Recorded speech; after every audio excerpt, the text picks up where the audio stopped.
Hello friend, कैसे हो? I hope अच्छे होंगे। स्वागत करते हैं, खुशामदीद करते हैं अपने YouTube channel MS study GS point पे। दोस्तों, जैसा कि आपको पता है कि हम आपको फिजिक्स का करवा रहे थे MCQ, जो आपका प्रीवियस ईयर का है, जो PPSC के विभिन्न एग्जाम में पूछा गया है। 100 प्रश्न हम ऑलरेडी आपको करवा चुके हैं। यहाँ से आप लोग शुरू करेंगे 101 प्रश्न। क्या होता है? वृद्धि होता है। तो एक छल बल G के मान से जुड़ा होता है तथा दोलन जो होता है LG, जहाँ L दोलक की लंबाई है। नेक्स्ट क्वेश्चन है, पेंडुलम घड़ी की समयावधि दोलन काल क्या होती है? पेंडुलम घड़ी की समयावधि पूछा गया, मतलब दोलन काल पूछा गया है, तो 2 सेकेंड होता है। बी आपका राइट आंसर हो जाएगा। कहा गया एक पेंडुलम वाली घड़ी में एक छोर से दूसरे छोर तक जाने में 1 सेकंड का समय तथा एक दोलन का पूरा करने में 2 सेकंड का समय लगता है। उल्लेखनीय है कि लोलक या पेंडुलम घड़ी वह है जिसमें समय प्रदर्शित करने वाली प्रणाली का चलन एक लोलक की सहायता से होता है।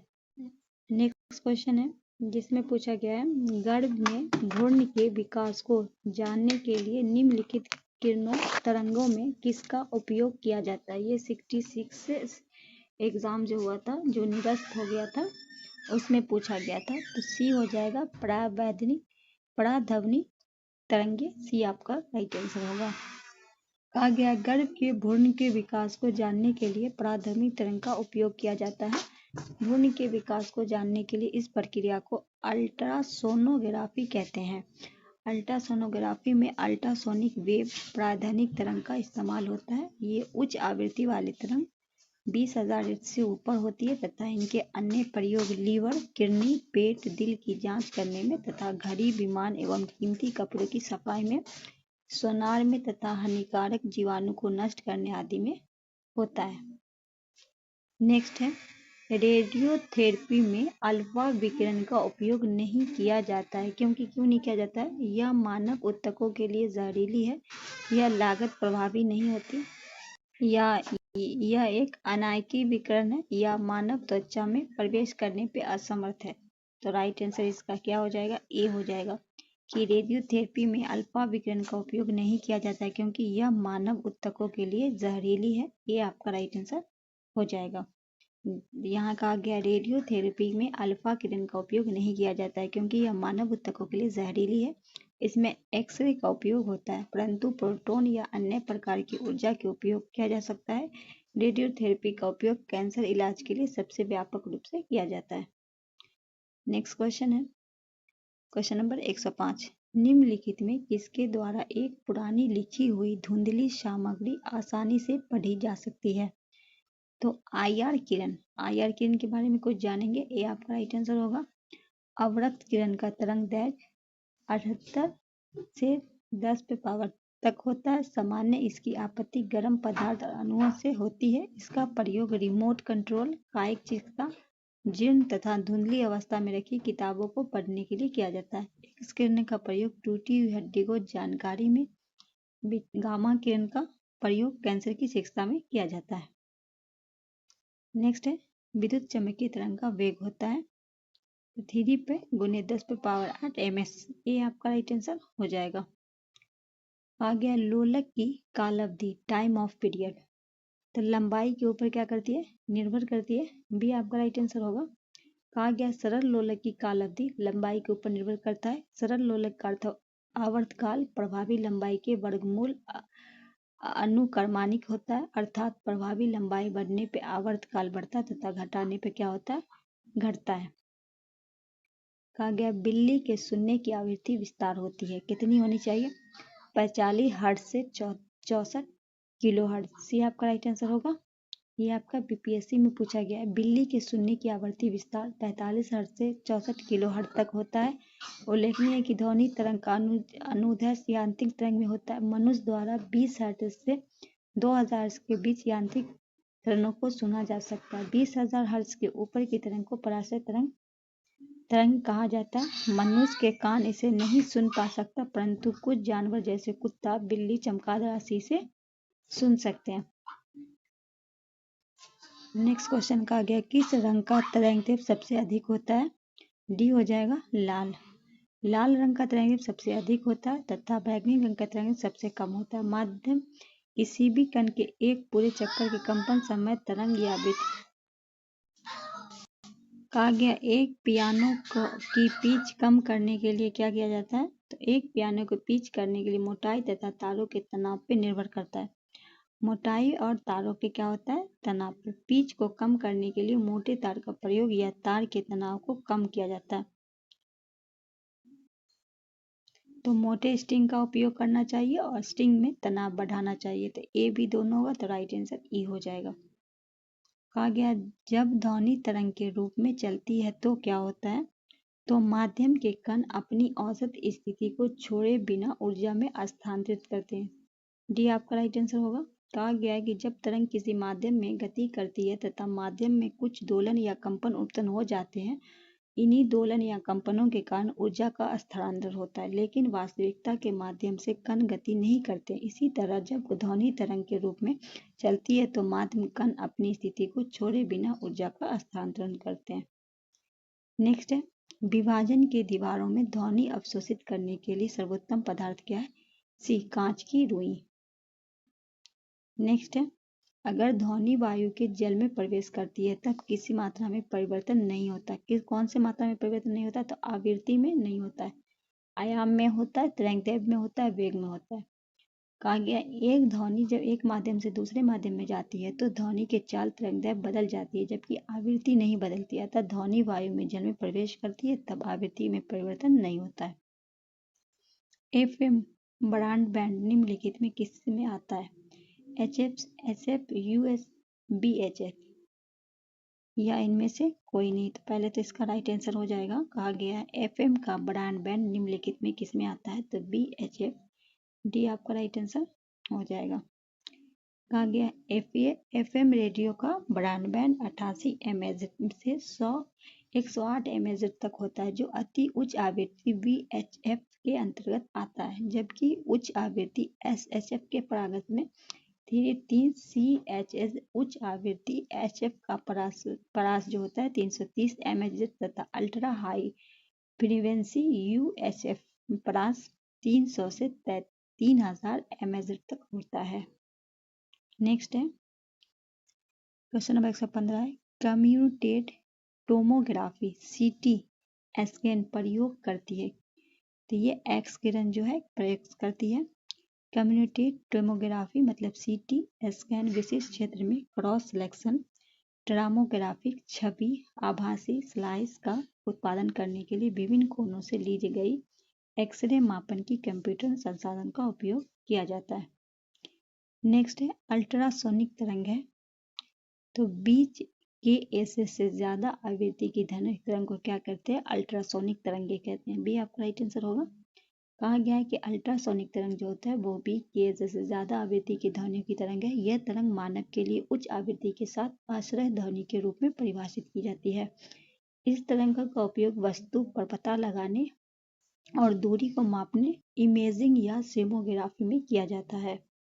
नेक्स्ट है निम्नलिखित में किस सिद्धांत को चमगादड़ द्वारा उपयोग किया गया? ए होगा सोनार। कहा गया है चमगादड़ के द्वारा सोनार के सिद्धांत का उपयोग किया जाता है। चमगादड़ गहन अंधकार में अपने भोजन को खोजने के लिए उड़ते समय पराध्वनि तरंग उत्सर्जित करता है तथा परावर्तन पश्चात इसका संसूचक करता है। चमगादड़ द्वारा उत्सारक पराध्वनि अवरोध या कीटों में परिवर्तन होकर चमगादड़ के कानों तक पहुंचते हैं। इस प्रकार चमगादड़ अपने रास्ते अवरोध और दूरी का पता लगाते हैं। सोनार अर्थात साउंड नेविगेशन रनिंग एक तकनीकी है जो नौ संचालन के सुगम बनाने के लिए जल के अंदर की वस्तु को पता लगाने के लिए ध्वनिक तरंगों को संचरण में प्रयोग करती है। नेक्स्ट है निम्नलिखित में विचार कीजिए। पनडुब्बी संचार AM रेडियो शॉर्टवेव रडार उपयुक्त में उनके अनुप्रयोग में उपयोग की जाने वाली तरंग को बढ़ती आवृत्ति में व्यवस्थित कीजिए। 4 3 2 1 1 2 3 4 2 1 4 3 2 3 1 4 1। तो पहला दूसरा तीसरा और चौथा डी आपका राइट आंसर हो जाएगा। कहा गया MRI मशीन में किस प्रकार की तरंग का उपयोग किया जाता है? डी. चुंबकीय तरंग। क्या गया है? MRI स्कैन का पूरा नाम है मैग्नेटिक रेजोनेंस इमेजिंग। इससे चुंबकीय क्षेत्र और रेडियो तरंग की सहायता से शरीर के अंगों तथा उनकी कोशिकाओं को स्पष्ट और विस्तृत चित्र बनाया जाता है। रेडियो तरंग के कारण ये संगठित परमाणु एक बहुत ही कमजोर सिग्नल उत्पन्न करते हैं जो शरीर के विभिन्न अंगों को क्रॉस सेक्शन में इमेज करते हैं। वायु में ध्वनि तरंग होती है। बी. अनुदैर्ध्य। कहा गया है निम्नलिखित में किसे हर्ट्ज से मापा जाता है? तो डी हो जाएगा आवृत्ति। गति को मीटर प्रति सेकंड से, आयाम को मीटर से, तरंगदैर्ध्य को मीटर से, आवृत्ति को हर्ट्ज से। एक सूक्ष्म तरंग ओवन में निम्नलिखित में कौन सा उत्सर्जन स्रोत है? बी.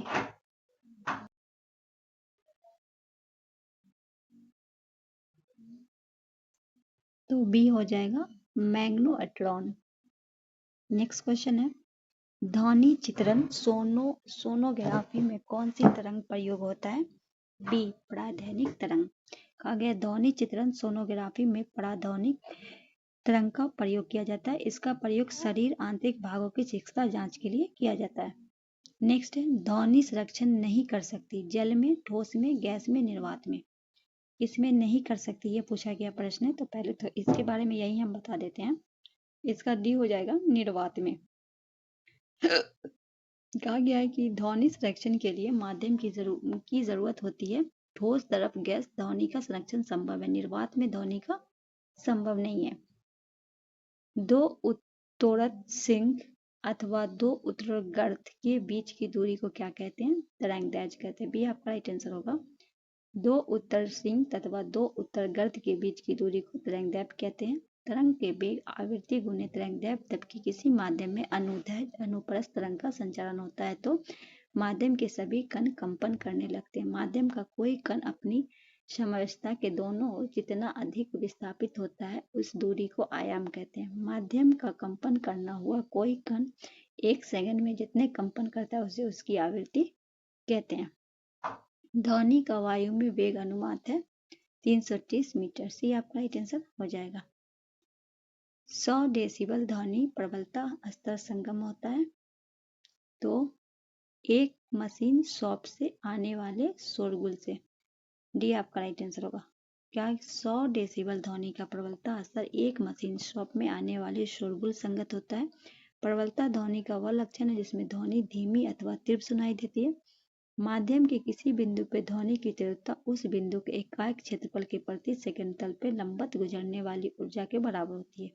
इसका एसआई मात्रक माइक्रोवाट तथा प्रयोगात्मक मात्रक बेल है। बेल के 10वें भाग को डेसिबल कहते हैं। विश्व स्वास्थ्य संगठन WHO के अनुसार 45 dB ध्वनि मानव के लिए सर्वोत्तम है। नेक्स्ट है मांसपेशियों में दर्द के उपचार के उपयोग किए जाने वाला विकिरण है इंफ्रारेड। ये आपका राइट आंसर हो जाएगा। आधुनिक टेलीफोन का उपयोग करता है रेडियो तरंग का। ये आपका राइट आंसर। कहा गया है आधुनिक टेलीफोन मतलब सेल फोन संचार स्थापित करने के लिए लघु रेडियो तरंग का उपयोग करता है। रेडियो तरंग की डिजिटल आवाज या डेल्टा को विद्युत चुम्बकीय क्षेत्र में दोलन के रूप में स्थानांतरित करती है। ये वायु में प्रकाश की गति को सूचना परिवहन करती है। चौथा टॉपिक है ऊष्मा और तापमान। कोशिका नली में जल स्तर निम्न में किस परिस्थिति के न्यूनतम होता है? तो जबकि जल का तापमान क्या होता है 4 डिग्री सेल्सियस हो। तो ये आपका राइट आंसर हो जाएगा। ऊष्मा निष्कासित करने वाली प्रतिक्रिया को क्या कहते हैं? ऊष्माक्षेपी। सी आपका राइट आंसर हो जाएगा। फ़ारेनहाइट पैमाने परम शून्य का मान कितना होता है? तो सी होता है -459 F। कहा गया फ़ारेनहाइट पैमाने परम शून्य का मान 459.4 F होता है। फ़ारेनहाइट मापकरण एक ताप मापकरण है जो 32 डिग्री फ़ारेनहाइट पर जल में हिमांक 212 डिग्री फ़ारेनहाइट का जल के क्वथनांक पर आधारित होता है। इन दोनों तापमान के बीच क्षेत्रफल 180 बराबर भागों में बांटा गया अर्थात भाग 1 डिग्री फ़ारेनहाइट के बराबर होता है। नेक्स्ट है कहा गया जब सुरेश को नहाना होता है तो उसके पास पानी की 2 आधी भरी बाल्टियां होती है। क्या होता है कि जब सुरेश को नहाना होता है तो उसके पास पानी की 2 आधी भारी बाल्टियां होती है। एक बाल्टी में पानी का तापमान 25 डिग्री सेल्सियस कमरे के तापमान है और दूसरी बाल्टी में पानी का तापमान 7 डिग्री। नहाने से पहले उसके दिमाग में 2 योजनाएं आई हैं। पहला योजना आया है कि वह दोनों पानी को एक बाल्टी में मिलाता है और स्नान करने से पहले 20 मिनट प्रतीक्षा कर लेता है, मतलब इंतजार करता है। दूसरा योजना आता है कि सबसे पहले वो 20 मिनट प्रतीक्षा करता है और नहाने के ठीक बाद वो पानी मिलाता है। तो है कि इस बात को लेकर असंजन है कि उसे गर्म पानी दिलाने के लिए कौन सी योजना काम करेगी। सही योजना ढूंढे, उसकी मदद करें। तो योजना 1 जो है वो आपका सही है कि दोनों को क्या करेगा, मिला लेगा। चौथी है किस तापमान पे लौह चुंबकीय पदार्थ अनुचुंबकीय बन जाते हैं। तो क्यूरी तापमान पे। पी आपका राइट आंसर हो जाएगा। कहा गया एक कृष्णिका उच्च तापमान टीके पर ई वाट प्रति वर्ग मीटर की दर से ऊर्जा का विकिरण करता है। जब टी के तापमान दिया जाए तो विकिरित ऊर्जा वाट प्रति वर्ग मीटर क्या होगी। तो सी आपका राइट आंसर हो जाएगा। नेक्स्ट है एक बरसाती दिन में क्या होता है, शुष्क बल्ब तापमानी आर्द्र बल्ब तापमानी की तुलना से ज्यादा माप दर्शाता है। ये आपका राइट आंसर हो जाएगा। नेक्स्ट है एक हिमानी के आधार पे पिघलता है उसका शीर्ष नहीं, क्योंकि कहा गया एक हिमानी का आधार पिघल जाता है पर उसका शीर्ष नहीं पिघलता, क्यों। आधार पे दाब अधिक होने से गलनांक में कमी होती है। सी आपका राइट आंसर हो जाएगा। कहा गया हिमानी या हिम राशि की उत्पत्ति ऐसे स्थान पे होती है जहाँ हिमपात की मात्रा हिम के क्षय से अधिक होती है और प्रतिवर्ष कुछ मात्रा हिम अधिशेष के रूप में बच जाता है। वर्षा दर में हिम की एक तरफ निचली परत के ऊपर दाब बढ़ता है, वे सघन हिम के रूप में परिवर्तित हो जाता है। यदि सघन हिम राशि अपने भार के दबाव के कारण ढले तो प्रभावित होता है, जिसे हम हिमनद कहते हैं। नेक्स्ट है अधिक ऊंचाई पे उबलते हुए पानी में सब्जियां पकने में अधिक समय लेती है, क्योंकि इसका मुख्य कारण क्या है। तो ऊंचाई बढ़ने पे उबलते हुए पानी का तापक्रम क्या होता है, घट जाता है। भी आपका राइट आंसर होगा।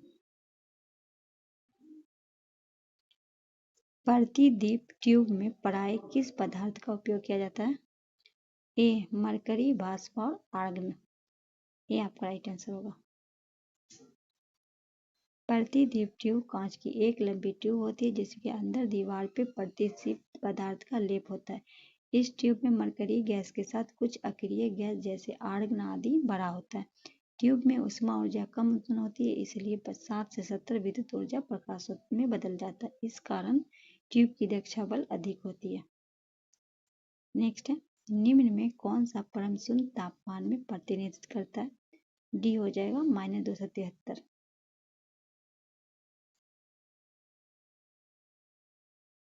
उच्च तापमान को अधिक दूरी से नापने के लिए उपयोग किए जाने वाला उपकरण है पाइरोमीटर। ये आपका राइट आंसर होगा। एक बल्ब 100 वोल्ट, 200 वोल्ट, 160 वोल्ट बिजली की आपूर्ति से जुड़ा बिजली का खपत क्या होगी। डी 64 वाट। यहाँ देखिए बल्ब की शक्ति बराबर 100, बल्ब की वोल्टा 200, बल्ब के प्रतिरोध ऐसे बनाइएगा तो राइट आंसर आ जाएगा। बिजली की स्थिति के ताप तत्वों में निर्माण के लिए उपयुक्त धातु है सी नाइक्रोम। कहा गया है कि बिजली की स्थिति के ताप तत्वों के निर्माण के लिए प्रयुक्त धातु नाइक्रोम है। यह निकिल कोडियम की मिश्र धातु होती है, इसमें उच्च विद्युत प्रतिरोध होता है। इसका उपयोग हीटिंग क्वाइड उच्च तापमान भट्ठी स्थिति में किया जाता है। एक संवाहक के तापक्रम परिवर्तन के कारण इनमें विभव परिवर्तन होता है। इस घटना को कहते हैं थॉमसन प्रभाव। कहा गया यदि किसी तार के सिरे पे ताप का नियत रख के तार के बीच वाले भाग को ताप को बढ़ाया जाता है तो साथ में तार होकर विद्युत धारा प्रभावित हो जाती है और तार का पहला सिरा ठंडा और दूसरा सिरा क्या होता है, गर्म हो जाता है। तार के धारा की दिशा बदलने और गर्म एवं ठंडे भाग के आपस में बदले जाते हैं। इस प्रभाव को क्या कहते हैं, थॉमसन प्रभाव कहते हैं। कहा गया किस नियम के अनुसार समान ताप और दाब पर सभी गैसों के निश्चित आयतन अणुओं की संख्या समान होती है। कॉलिस प्रभाव, ग्राम का नियम, पास्कल का नियम, आवेगदारों का नियम, उपयोग से अधिक, उपयोग से कोई नहीं। आवोगाड्रो का नियम, डी आपका राइट आंसर होगा। नेक्स्ट है, जब गर्म द्रव को एक मोटे कांच के गिलास में डाला जाता है तो गिलास चटक जाता है, क्योंकि ताप का कुचालक, इसलिए गिलास का केवल आंतरिक सतह फैलता है। ये आपका राइट आंसर होगा। नेक्स्ट है, एक रेलवे में दो क्रमगत पटरियां को उनके बीच अंतराल के साथ अंत से अंत तक जोड़ा जाता है, क्योंकि गर्मी में रेलों के विस्तार के कारण होने वाली दुर्घटनाओं से बचा जा सकते हैं। बी आपका राइट आंसर हो जाएगा। नेक्स्ट है, गर्मियों में सफेद कपड़ा पहनना ज्यादा आरामदायक होता है, क्योंकि वे उन पे पड़ने वाले ताप को परिवर्तित करते हैं। कहा गया है, पृथ्वी तल की तुलना में पहाड़ियों पर भोजन पकाना अधिक समय लगता है, क्योंकि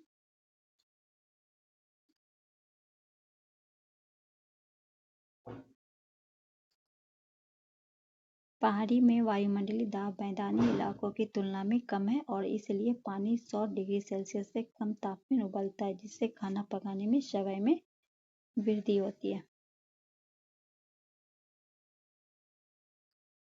क्वेश्चन 150, वह ताप बिंदु जिस पर ठोस, द्रव और गैसीय अवस्था एक साथ होती है क्या कहलाती है? तिर्क बिंदु।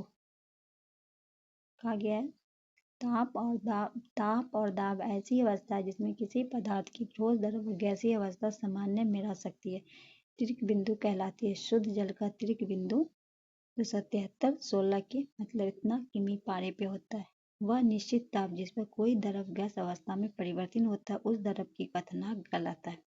कहा गया है, क्वथनांक किसे कहते हैं? कि वह निश्चित ताप जिस पर कोई द्रव गैस अवस्था परिवर्तित होता है उसे हम क्या कहते हैं? क्वथनांक कहते हैं। नेक्स्ट है, यदि रेफ्रिजरेटर के दरवाजे कुछ घंटों के लिए खुले छोड़ दे तो कमरे का तापमान क्या होगा? तो ये बढ़ जाएगा। बी आपका राइट आंसर होगा। कहा गया, यदि रेफ्रिजरेटर के दरवाजे को कुछ घंटे के लिए खोल दिया जाए तो कमरे का तापमान बढ़ जाएगा, क्योंकि दरवाजा खुले रहने की स्थिति में रेफ्रिजरेटर को अधिक क्षेत्र में ठंडा बनाए रखना पड़ता है। फ्रिज को कंपेयर से अधिक कार्य करना पड़ेगा, फलस्वरूप पहले की अपेक्षा अधिक गर्म गैसों के उत्सर्जन होगा, कमरे का तापमान क्या होगा? बढ़ेगा। प्रेशर कुकर में खाना जल्दी पक जाता है, क्योंकि तो उच्च दाब के कारण पानी उच्च तापमान पे उबलने लगता है। बी आपका राइट आंसर होगा। कहा गया, प्रेशर कुकर खाना जल्दी पक जाता है क्योंकि प्रेशर कुकर के अंदर उच्च दाब के कारण क्वथनांक बढ़ जाता है, अर्थात उच्च दाब के कारण पानी उच्च ताप में उबलता है। दाब दोगुना करने पर जल का क्वथनांक 100 कार्बन तक बढ़कर 120 कार्बन हो जाता है। कहा है, एक पंखा गर्मी के मौसम आराम की अनुभूति पैदा करता है, क्योंकि तो हमारा पसीना तेजी से वाष्पित हो जाता है। ये भी बीपीएससी निरस्त एग्जाम में पूछा गया था। डी आपका राइट आंसर हो जाएगा। डॉट डॉट के कारण पानी एक उत्कृष्ट शीतलन प्रकार है, उच्च विशिष्ट उष्मा के कारण। सी आपका राइट आंसर होगा।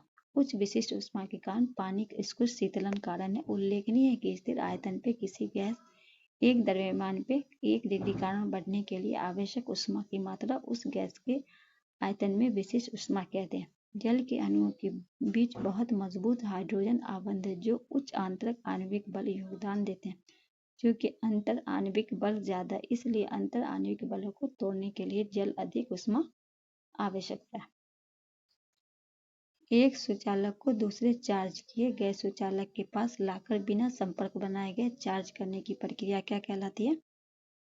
प्रेरण। बहुत ठंड के मौसम में पानी डॉट जलीय जीवन संरक्षित करने में मदद करता है। विस्तार। भी आपका राइट आंसर होगा। नेक्स्ट है, यदि एक फुलाया हुआ गुब्बारा जलते बल्ब के पास लाया जाता है तो वो फट जाता है, क्योंकि गुब्बारे पिघल जाता है, प्रकाश किरणें गुब्बारे को छेद कर देती है। तो इसका हो जाएगा कि गुब्बारे के अंदर की हवा गर्म हो जाती है और गुब्बारे के भीतर दीवार पे दबाव बढ़ जाता है, तो इसीलिए क्या होता है? फट जाता है। सी आपका राइट आंसर होगा। दाब के बढ़ने पर किसी पदार्थ का उबाल बिंदु पर कैसा प्रभाव पड़ेगा? ए, बढ़ता है। निम्न में कौन सा ऊष्मा का सबसे अधिक सुचालक है? सी, पारा। अधिक ऊंचाई पे दर्प का कथनांक क्या होगा? बी, घटेगा। जब वैद्युतिक ऊर्जा गति में परिवर्तन होती है तब क्या होता है? कोई ऊष्मा में हानि नहीं होती। कहा गया ऊर्जा संरक्षण के सिद्धांत के अनुसार ऊर्जा में कभी क्षय नहीं होता है, केवल उसे एक रूप से दूसरे रूप में परिवर्तित किया जा सकता है। अतः जब वैद्युतिक ऊर्जा गतिज ऊर्जा में परिवर्तित होती है तब ऊष्मा में कोई भी हानि नहीं होती। डायनमो द्वारा यांत्रिक ऊर्जा को विद्युत ऊर्जा में, विद्युत मोटर को विद्युत ऊर्जा में, यांत्रिक ऊर्जा में परिवर्तित किया जाता है। 50 डिग्री कार्बन का मान फ़ारेनहाइट स्केल से क्या होगा? 122 F। बी आपका राइट आंसर होगा। ऊंचे स्थान पे पानी 100 कार्बन से कम तापमान पे खौलने लगता है क्योंकि निम्न वायुमंडलीय दाब पर पानी का क्वथनांक कम हो जाता है। ये आपका राइट आंसर होगा। भाप से जलने पर खौलते पानी से जलने की अपेक्षा अधिक तकलीफ होती है। कहा गया कि भाप से जो हाथ जल जाता है, अगर खौलते हुए पानी में हाथ जलता है तो भाप से जला हुआ ज्यादा तकलीफ देता है क्योंकि भाप में गुप्त ताप होता है। डी आपका राइट आंसर। कहा गया कि भाप से जलने पर खौलते हुए पानी जलने की अपेक्षा अधिक तकलीफ होती है क्योंकि भाप के गुप्त ताप अधिक होती है।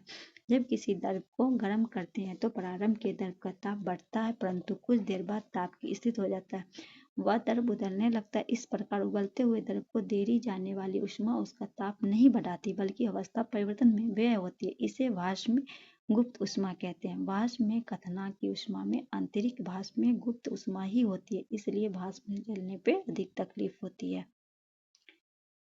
ऊष्मक की कुंडली बनी होती है नाइक्रोम से। सी आपका राइट आंसर होगा।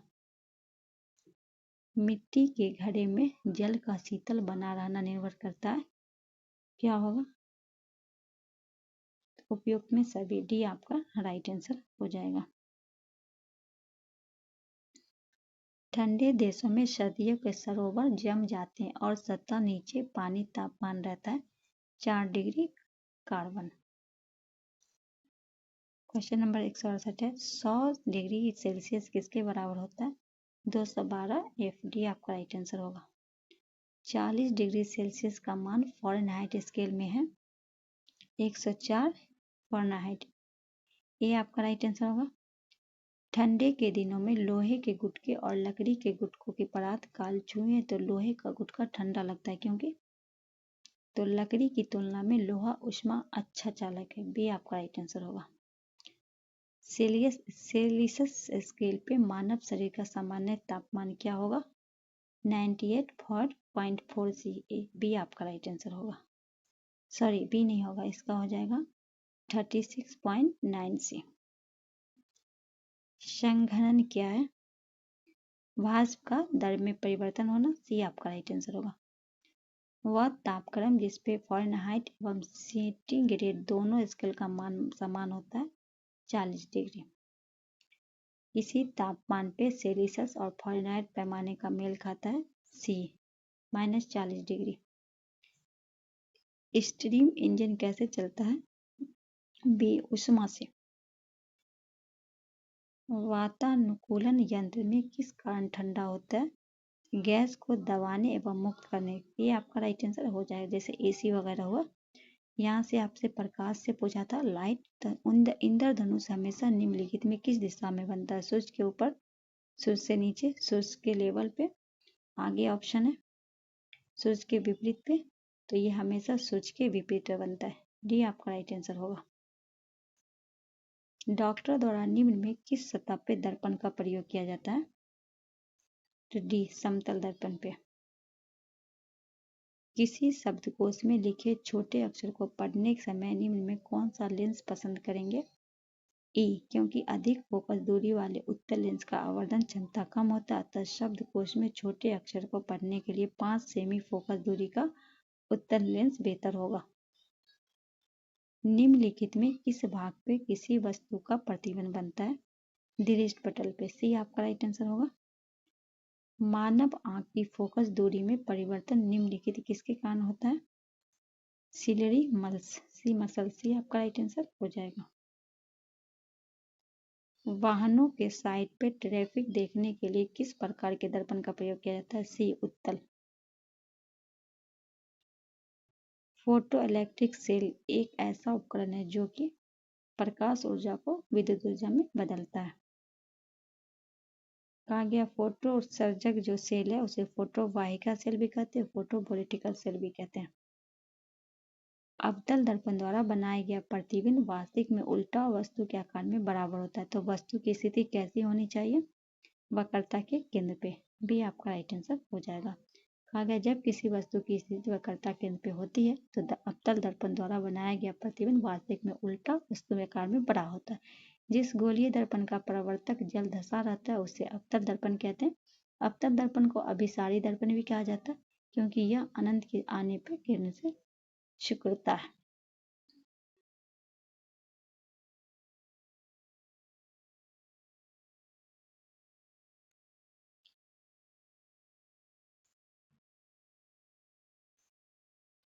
दो कैंडेला का एक समाधिक स्रोत जितना प्रकाश फ्लक्स पैदा करता है वह है 8 पाई आर ल्यूमन। सी आपका राइट आंसर होगा। ज्योति फलक चमकदार प्रकाश तरंग के रूप में निकाय के प्रति सेकंड निकालने वाली प्रकाश ऊर्जा इसकी इकाई ल्यूमन है, जिसमें एक कैंडेला का स्रोत प्रति इकाई ठोस कणों की निहित फ्लक्स के रूप में परिभाषित किया जाता है। अर्थात एक ल्यूमन ज्योति फ्लक्स जो एक कैंडेला की ज्योति तीव्रता के त्रिबिंदु सूत्र घनन है। आगे है प्रिज्म द्वारा सफेद प्रकाश के प्रक्षेपण में कौन सा रंग अधिकतम विचलित होता है? सी बैंगनी। कहा गया है प्रिज्म एक प्रकार का ऑप्टिकल त्रिभुजाकार पारदर्शी आविष्कृत है जो सपाट पॉलिश सतह के साथ पारदर्शी होता है। जब सफेद प्रकाश प्रिज्म से गुजरता है तो वह अपने मूल 7 रंग बैंगनी, इंडिगो, नीला, हरा, पीला, नारंगी, लाल पे विभाजित होता है और त्रिभुज के आधार की ओर से अपवर्तित होता है। प्रकाश का वह फैलाव उसकी तरंगदैर्घ्य पर निर्भर करता है। जिस रंग का तरंग सबसे कम होता है उसे परिकर्ण सबसे ज्यादा तथा जिस रंग का तरंग सबसे ज्यादा होता है उसका परिकर्ण सबसे कम होता है। नेक्स्ट है श्वेत प्रकाश को नली में कैसा पैदा करता है? तंतु को गर्म करके। भी आपका राइट आंसर होगा। एक सामान्य नेत्र लेंस की नाभिक दूरी कितनी होनी चाहिए? 2 सेमी। बी सी आपका राइट आंसर होगा। प्रिज्म को गुजरने पर सबसे अधिक अपवर्तित होने वाला रंगीन प्रकाश क्या है? तो उपयुक्त से एक से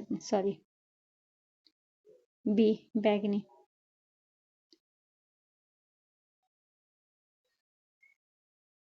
पानी में एक हवा का बुलबुला किस तरह से काम करता है?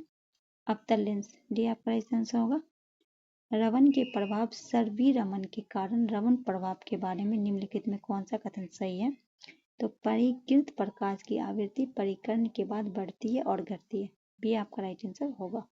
कहा गया वर्ष 1928 में सीवी रमन को पारदर्शक पदार्थ द्वारा प्रकाश के परिकर्ण का अध्ययन करने का यह पाया कि एक वर्णी प्रकाश या किसी अनिश्चित आवृत्ति वाले प्रकाश की किरण पुंज किसी पारदर्शक जैसे गैस, द्रव, ठोस माध्यम से गुजरती अपवर्तित प्रकाश में कुछ भाग परिकृत हो जाता है। इस परिकृत प्रकाश की आवृत्ति तो अविवर्तित रहती है लेकिन कुछ परिकर्णित प्रकाश को आवृत्ति के अंदर आ जाता है। इन परिकर्णित प्रकाश में स्ट्रम को देखने में यह पता चलता है कि संपूर्ण रेखाओं के साथ आपतित प्रकाश में आवृत्ति उच्च आवृत्ति है, उच्च एवं निम्न आवृत्ति वाले रेखाओं में बना है। नेक्स्ट है दृष्टि दोष, जिसमें व्यक्ति दूर की वस्तु को दो स्पष्ट नहीं देख पाता लेकिन पास की वस्तु को स्पष्ट देख पाता है, वह दृष्टि दोष क्या कहलाता है? तो निकट दृष्टि दोष कहलाता है। कहा गया दृष्टि दोष मतलब दृष्टि दोष में जिसमें व्यक्ति दूर की वस्तु को स्पष्ट नहीं देख पाता लेकिन पास वाले को, उसे हम कहेंगे निकट दृष्टि दोष। एक आपका राइट आंसर होगा। दृष्टि की खराबी निकट दृष्टि को डॉट के नाम से जाना जाता है। ई इसे आपको गुलोमिया भी कहा जाएगा। तो राइट आंसर कहा गया देखिए माइपोया कहा गया है कि माइपोया निकट दृष्टि का एक ऐसा स्थिति है जिसमें पास की वस्तु स्पष्ट दिखाई परंतु दूर की वस्तु स्पष्ट नहीं दिखाई। माइकोपिया की स्थिति में बदलने वाली प्रतिबिंब को रेटिना पे न बन के समान बनती। इस स्थिति को दूर करने के व्यक्ति अवतल लेंस का उपयोग नहीं करना चाहिए। ठीक है। निकट दृष्टि दोष किसके प्रयोग के उपचारित के लिए किया जा सकता है? बी अवतल लेंस। कहा गया है एक वर्णी प्रकाश एक माध्यम से दूसरे माध्यम में प्रवेश करता है, निम्नलिखित में कौन सा गुण बदलता है? ए आवृत्ति। हालांकि दृश्य प्रकाश में जल पारदर्शक होता है, दुरुस्त वस्तु को जल की महीने बूंद में निर्मित कोहरे में नहीं देख सकते। ये इसलिए होता है क्योंकि कहा गया है कि हालांकि दृश्य प्रकाश के जल का पारदर्शक होता है, दुरुस्त वस्तु को जल की महीन बिंदु में निर्मित कोहरे में नहीं देखा जा सकता। क्योंकि क्यों नहीं देखा जा सकता? ये बीपीएससी टीडीआर 2 में पूछा गया है। तो अधिकतर प्रकाश बिखरकर आभासी स्पष्टता निर्मित करता है। बी आपका राइट आंसर हो जाएगा। एक उत्तल लेंस की फोकस दूरी सेमी के पानी में डूबने पर क्या कार्य करती है? तो सी आपका राइट आंसर हो जाएगा। कहा गया मानव आंख में किसी वस्तु का प्रतिबिंब कहाँ बनता है? रेटिना पे, पुतला पे, परातिका पे, उपयुक्त एक से ये हो जाएगा ए रेटिना पे। कहा गया कि मानव आंख के किसी वस्तु का प्रतिबिंब रेटिना पे बनता है। मानव आंख के रेटिना पर बनने वाला प्रतिबिंब वास्तविक में उल्टा बनता है। रेटिना ऊतक की पतली परत होती है, आंख के पिछले हिस्से को अंदर तक प्रतिच्छेद करती है। नेक्स्ट है प्रकाश का एक विकिरण दर्पण 30 डिग्री के कोण पर आपतित होता है। अभिलंब और प्रतिवर्तित किरण के बीच का कोण क्या है? 30 डिग्री। ये आपका राइट आंसर होगा।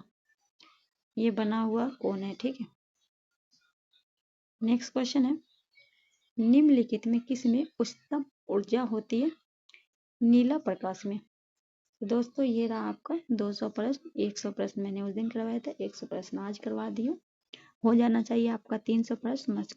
इसी वजह से मैंने 2 दिन से वीडियो अपलोड नहीं कर रही थी। तो चलिए मिलते हैं नेक्स्ट वीडियो में। इसी तरह अपना प्यार सपोर्ट बनाए रखिएगा। चैनल पर नए चैनल को सब्सक्राइब करके बेल आइकन प्रेस करके अपने दोस्तों के बीच शेयर कीजिएगा। चलते हैं मिलते हैं इसी तरह से आगे वीडियो के साथ। तब तक के लिए हमें दीजिए इजाज़त। अल्लाह हाफिज़।